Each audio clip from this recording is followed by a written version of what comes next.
Almost 25. Yes. So we have not established as what is it that is killing. So what was really in the farm? It is their master plan. What were they doing? They're just allowing or preparing the land.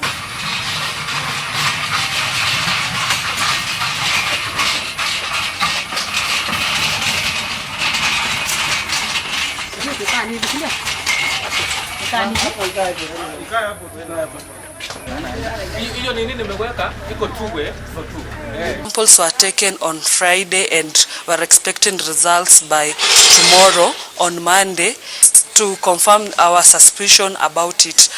Today we referred 3 patients to Mucii Teaching and Referral Hospital for further management. We have remained with 5 patients who are in stable condition. They have started eating and we might discharge them within 48 hours. These patients were in ICU, in our ICU, and decided to refer them for further management at Mucii Teaching and Referral Hospital.